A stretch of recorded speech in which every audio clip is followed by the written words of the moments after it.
Integrasi tarif 3 moda transportasi massal ditargetkan akan berlaku akhir Juni tahun ini. Apakah mimpi Jakarta soal tarif integrasi akan secara baik terrealisasi? Kami bahas bersama Joko Setiawarno, Ketua Bidang Advokasi dan Kemasyarakatan MTI. Selamat malam Pak Joko. Selamat malam Mbak Tiffany. Ya, selamat malam Pak Joko. Terima kasih sudah bergabung dengan kami. Berbicara mengenai tarif integrasi.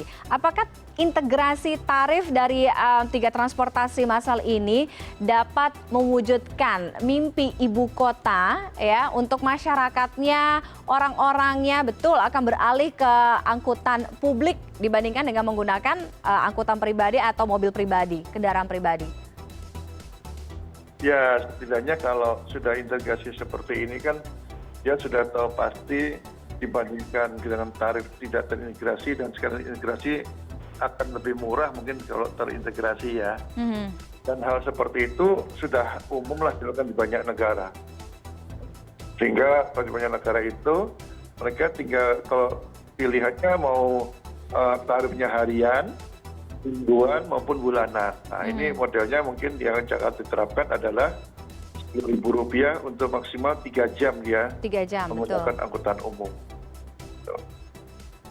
Oke, nah untuk tarifnya dulu, besaran tarifnya Rp10.000. Menurut Pak Joko cukup ideal dengan integrasi 3 moda transportasi dan juga untuk durasi 3 jam kah?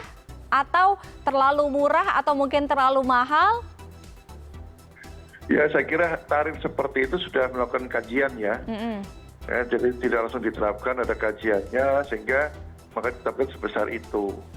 Ya, bagi yang mungkin yang bepergian lebih dari 2 atau lebih dari 1 lah ada berpindah mungkin lebih murah ya. Dianggap lebih murah timbang dia harus bayar satu persatu katakanlah semua angkutan umum gitu ya. Tapi itu juga harus dilihat juga nanti apakah angkutan umumnya benar-benar yang daerah tujuannya bisa dijamah dengan angkutan umum yang 3 moda tadi, gitu. Karena kan untuk orang-orang yang mungkin memang menggunakan tiga transportasi ini sekaligus tidak terlalu banyak kan, paling tidak kan maksimal hanya 2 saja kan Pak Joko? Ya rata-rata maksimal 2.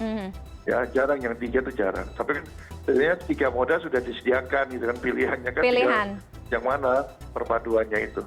Oke, terkait dengan integrasi, yang integrasi kalau berbicara mengenai integrasi kan akan skupnya kan kompleks ya, besar cakupannya.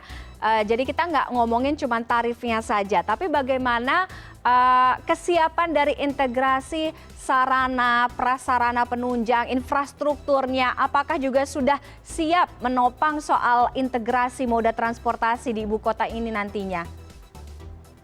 Ya begini, integrasi ini kan integrasi model terakhir ya, minimal itu ada 3 macam integrasi ya.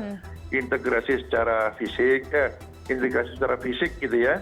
Artinya orang turun kereta kemudian nyambung dengan bis maunya gitu ya, atau angkutan umum, itu fisik. Yang kedua integrasi jadwal, jadi kita berhenti di halte, di stasiun ya, itu sudah tahu jadwal kehadiran atau kedatangan armada atau keretanya sudah tahu. Yang ketiga ini adalah model integrasinya untuk pembayaran. Jadi 3 model integrasi tentunya itu sudah didahului dengan integrasi fisik tadi. Jadi pilihannya ketika dia turun dari kereta maupun turun dari bus itu sudah tersedia model lanjutannya. Jadi terkait dengan akses, kemudian kantong parkir itu kan juga menjadi pendukung dari integrasi ini kan. Anda melihat apakah memang sudah ideal yang kita punya atau yang Jakarta punya ini? Kalau kota Jakarta kondisi sekarang lebih baik lah dibandingkan kota-kota di Indonesia lainnya ya. Karena ini sebenarnya jangkauan juga sampai dengan kampung-kampung ada Jaklingko juga kan yang gratis. Betul. Itu ya, itu nggak masuk lah. Tapi setidaknya ini sudah cukup mewakili lah ya dibandingkan kota-kota lainnya. Kita lihat aja, cuman ini kan belum bisa nanti dengan KRL. Nah ini agak berbeda juga, yang kayak idealnya seandainya dengan KRL, kemudian ada Transpakuan, nah ini kan jauh lebih baik. Cuman ini persoalannya adalah ketika uang dikumpulkan ini menyangkut undang-undang regulasinya yang tidak mendukung. Iya, iya, iya. Oke, Pak Joko, kalau berbicara mengenai integrasi kan yang sekarang nantinya yang ditargetkan akan berlakukan mencakup Transjakarta, MRT, kemudian juga LRT. Ada juga satu moda transportasi KRL yang biasa digunakan. Nah, integrasi ini kan diharapkan tidak hanya ditujukan untuk orang-orang yang berada di Jakarta, tapi juga mungkin mereka yang berKTP DKI tapi tinggal di luar DKI tapi bekerja di DKI sehingga bisa memanfaatkan nantinya transportasi yang terintegrasi ini. Apakah juga perlu memasukkan KRL sebenarnya dalam integrasi transportasi massal? Ya sebaiknya begitu, KRL-nya masuk, nanti kemudian LRT Jabodebeknya masuk gitu ya. Ini kan bicaranya adalah ya Jabodetabek. Nah tapi tentunya di sini regulasinya yang harus mendukung. Artinya nanti kalau ada badan pengumpulnya ini regulasinya sudah di bawah Jabodetabek lingkupnya, tidak hanya DKI. Karena kalau hanya DKI aja lingkupnya kemudian sampai dengan KRL terlibat, ada LRT Jabodebek juga. Nah ini bisa menjadi persoalan berbeda gitu. Makanya kemungkinannya nanti ada badan BPTJ, Badan Pengelola Transportasi Jakarta, ya disitulah yang bisa menaungi semuanya itu sebenarnya. Oke. Dari pengamatan Anda, bagaimana sebenarnya bentuk ideal mewujudkan transportasi yang terintegrasi untuk Jakarta pada saat ini?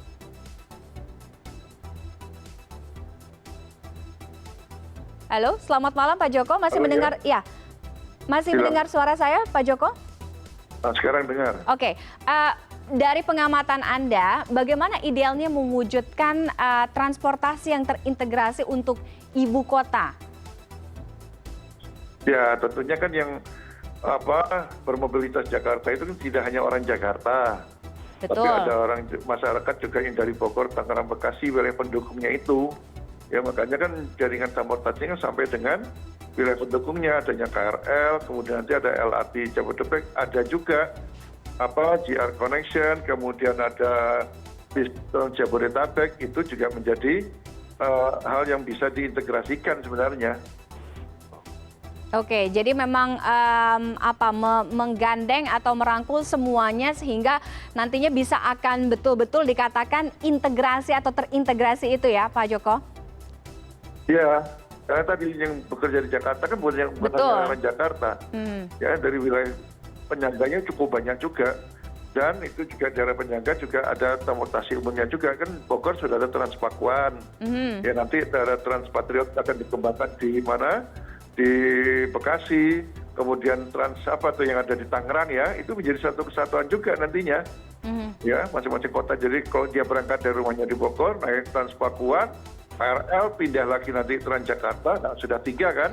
Iya. Nah, tapi wilayahnya sudah Jabodetabek, ya seperti itulah gambarannya kira-kira. Mengintegrasikan ibu kota dan juga daerah penyangga ya, sehingga memang bisa menggabungkan semuanya. Terima kasih Pak Joko Setiawarna sudah bergabung dengan CNN Indonesia Connected malam hari ini. Selamat malam Pak Joko, terima kasih, selamat malam, sehat selalu.